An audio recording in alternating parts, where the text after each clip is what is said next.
Good morning. আমি চলে এসেছি আরেকটি ভিডিও নিয়ে। সকাল সকাল আগে উঠেই আমি মেয়ের খাবারটা বসিয়ে দেব। আগে রান্নাঘর ঝাড় দিয়ে নিয়েছি। মেয়ের জন্য একটু রাঙা আলু, ডাল আর চাল সিদ্ধ করে নিলাম। এবার আমি এখানে কেটে নিয়েছি আমার রান্নার জন্য সমস্ত জিনিস।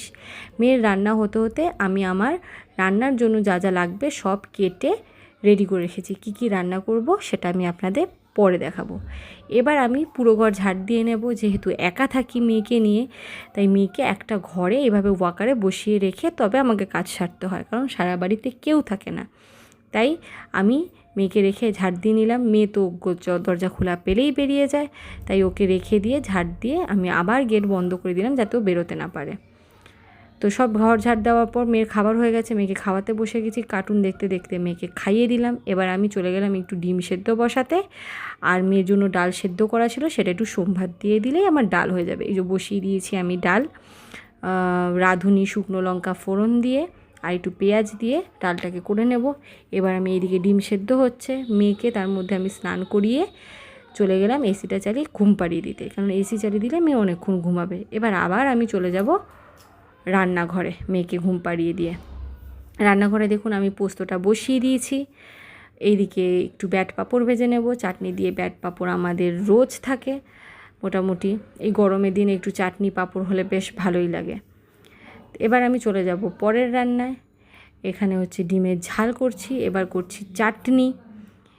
আজকের মতো এইটুকুই রান্না। এরপর আমি চলে যাব পুরো ঘরদোর মুছতে। একটু লিকুইড দিয়ে আমি সব ঘরগুলো মুছে নেব। এই গরমের মধ্যে সারাদিনের এত কাজ করতে, তারপর বাচ্চা দেখে কাজগুলো করতে সত্যিই খুব কষ্ট লাগে। যে বাড়িতে একা বাচ্চা নিয়ে থাকে সেই একমাত্র জানে যে এই কষ্টটা ঠিক কতটা।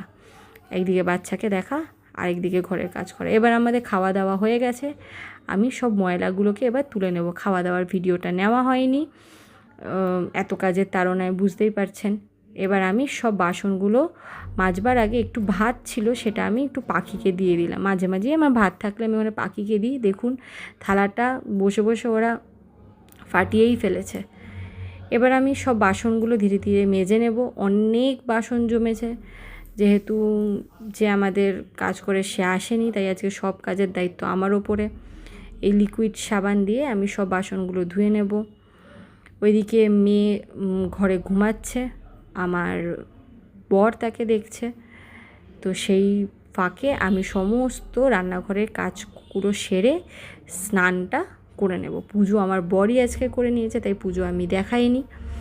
আমি সব বাসন যেগুলো আছে সেগুলোকে ধীরে ধীরে মেজে ধুয়ে তারপর আমি স্নান করতে যাব। দেখুন আমার সমস্ত বাসন ধোয়া মাজা হয়ে গেছে। এবার আমি ধুয়ে ধুয়ে সেগুলোকে সাইড করে রাখবো।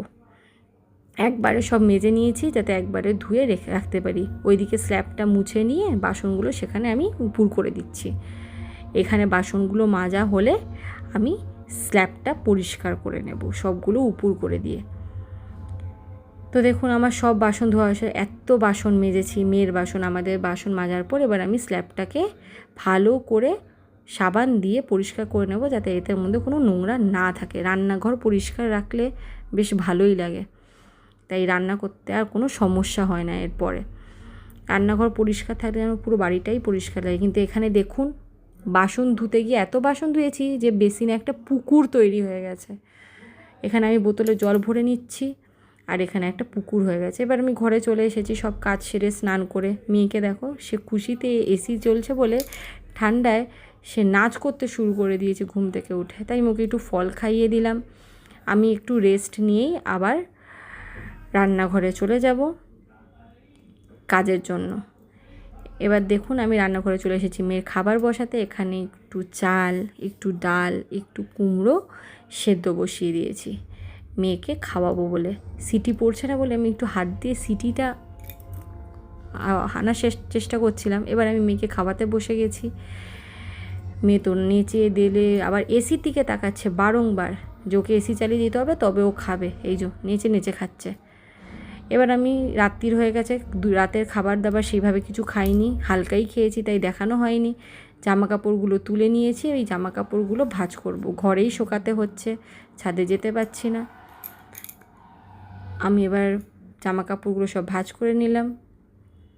এটাই আমার এখন শেষ কাজ বলতে পারেন। এরপরে আছে কিছু কাজ খুবই সামান্য, সেগুলো খুবই অল্প। রান্নাঘর পরিষ্কার করে এসে, রাতে রান্নার খাবার পরিষ্কার করে এসে আমি জামাকাপড়গুলো সব গুছিয়ে রাখলাম। দিনের দিনে জামাকাপড় না গোছালে না আর হয়ে ওঠে না। এবার দেখুন আমার মেয়েকে নিয়ে খেলছি। Good night.